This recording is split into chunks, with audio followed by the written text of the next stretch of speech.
Kedengaran Pak, suara Pak? Baik.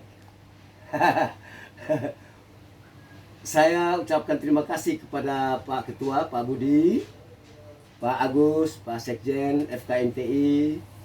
Dan hari ini ada satu keistimewaan besar bahwa resource person, sumber orang yang hadir adalah Pak Budi Jarot.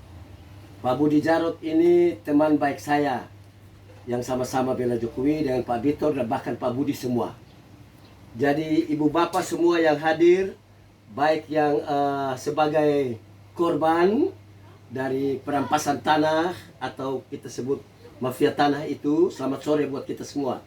Assalamualaikum warahmatullahi wabarakatuh.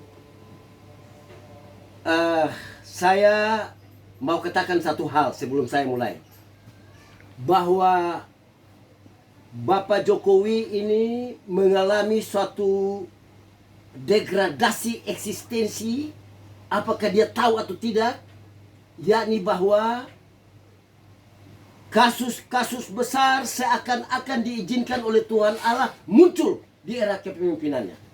Saya sebut ini ada the top of iceberg, puncak gunung es. Mafia tanah ini satu kasus, satu mafia. Mafia yang lain sudah dihancurkan. Mafia tanah ini alangkah susahnya. Dan ini muncul di periode kedua dengan sangat masif. Bayangkan oligarki sekarang ada di sekitar Jokowi. Bahkan kaum Brutus. Orang-orang ini sebenarnya bukan sementara membela negara ini, tetapi dia lagi mencelakakan negara ini. Dengan tidak melakukan tugas sebagai pembantu Pak Jokowi dengan baik saja, kami curiga. Nah, kembali ke kasus mafia tanah. Waduh, saya 3,5 tahun keliling Indonesia, rupa-rupa, macam-macam. Tadi saya dengar dari Profesor dan juga Ibu Jubaida yang sudah saya ketemu bulan lalu. Kalau tentang sertifikat hak milik dirampas, saya lihat itu dia punya dampak masih ke pribadi-pribadi. Tapi karena itu banyak, merupakan satu malapetaka. Yang paling parah adalah yang tadi Pak Budi bilang. Di pembangunan misalnya HGU itu. Berapa banyak orang yang disusahkan di Republik ini, yang menangis dengan air mata darah, yang punya tanah 5 hektar diambil, berusaha dengan pengadilan yang model seperti ini, akibat law enforcement yang mulai dari polisi yang seperti itu. Mereka sengsara, teman-teman, sangat sengsara. Dan ini membuat saya mengambil satu kesimpulan setelah saya keliling adalah bahwa kita harus membentuk suatu lembaga, apapun namanya. Jika FKMTI bisa kita anggap mewakili, monggo. Tetapi lembaga itu adalah lembaga semacam arbitrase, lembaga yang dapat memutuskan hal-hal ini dengan cepat, tapi punya batas waktu karena ad hoc. Itulah mungkin pengadilan agraria atau apa, terserah. Yang jelas, melalui forum yang terhormat ini saya mau katakan bahwa saya tidak percaya law enforcement yang sudah dilakukan untuk mengatasi persoalan tanah di Republik Indonesia. Yang susah adalah orang yang sudah susah itu. Nah, ini berarti pekerjaan besar mafia itu. Nah, kalau sudah seperti begini, tidak ada jalan lain. Jalan satu-satunya adalah kita harus, saya mengunderline Pak Bitor tadi, kita harus bertemu Bapak Jokowi. Karena dia sebagai primus inter pares, orang yang sangat penting di Republik ini, tidak ada yang lain. Kita laporkan ini semua kepada beliau. Tetapi sebelum kita mulai, mungkin saya juga akan mengundang FKMTI bersama dengan saya. Kita harus ke Bareskrim dulu. Karena Pak Listio sudah me-WA saya berterima kasih bahwa Kapolri sudah membentuk Satgas Mafia Tanah yang diketuai oleh Bareskrim, Pak Komjen Agus Andrianto.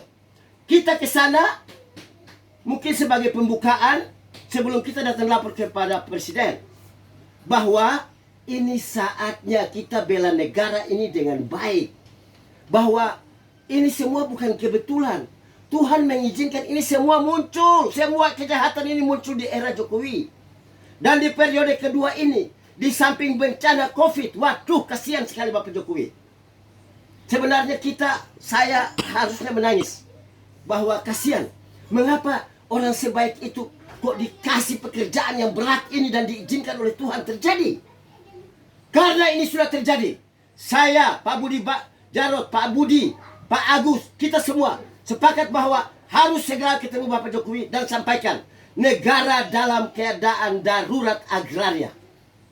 Jika ini tidak dilakukan, jika ini tidak segera diatasi, maka yang ada adalah Bapak Jokowi yang dicintai oleh rakyat akan menjadi dibenci seumur hidup oleh rakyat Indonesia. Mengapa dibenci? Cinta, saya kasih tahu ya, dua suami istri baku cinta, sayang-sayang, bisa terjadi benci sekali. Kalau orang biasa-biasa presiden, mohon maaf, sebelum Pak Jokowi yang biasa, karena kita tidak cinta sekali, maka kita punya benci juga kurang. Kalau Pak Jokowi, hati-hati. Bapak sangat dicintai rakyat kecil. Bapak sangat dicintai oleh relawannya. Hati-hati bertindak. Hati-hati untuk memelihara brutus oligarki di sekitar Bapak. Mereka ini sangat berbahaya. Dan saya punya satu pemikiran bahwa periode kedua ini kurang baik. Kurang baiknya ada alasan bahwa ada pandemi dan lain-lain.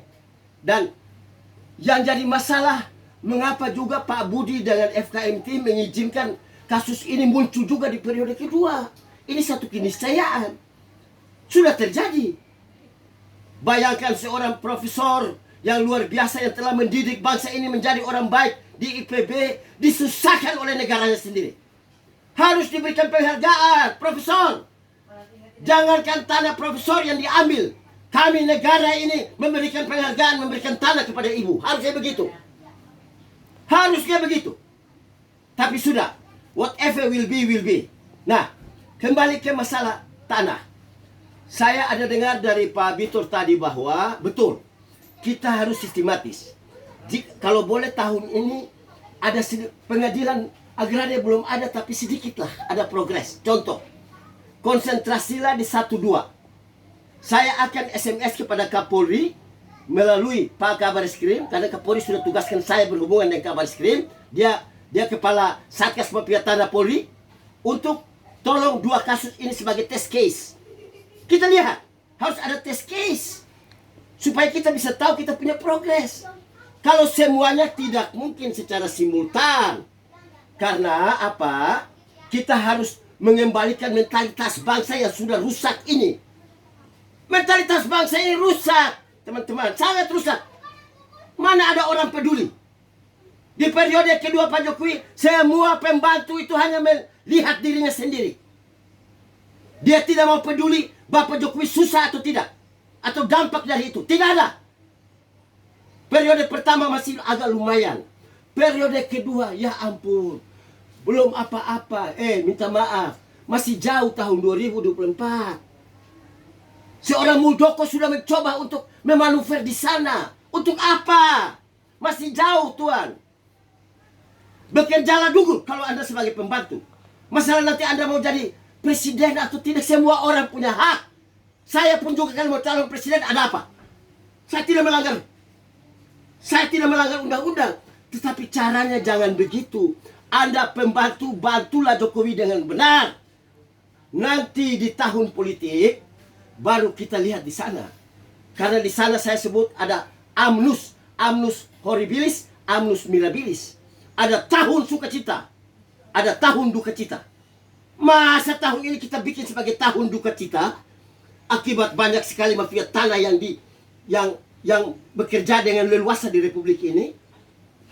Semoga kasus yang menimpa profesor dari Bogor kita pakai sebagai prioritas utama, dan juga Ibu Jumaidah dan barangkali beberapa yang lain. Biar itu bisa diselesaikan dulu. Saya akan minta kepada Kapolri. Ini test case. Masalah besar-besar HGU, di mana ada taipan-taipan yang terlibat di sana. Nanti kita sampaikan itu kepada Bapak Jokowi. Jadi kira-kira begitu dulu dari saya, Bapak Agus, Bapak Sekjen. Yang paling penting bahwa Sekali layar berkembang tanpa surut, tidak boleh tabu untuk surut. FKNT maju terus. Begitu, demikian. Terima kasih banyak. Assalamualaikum warahmatullahi wabarakatuh.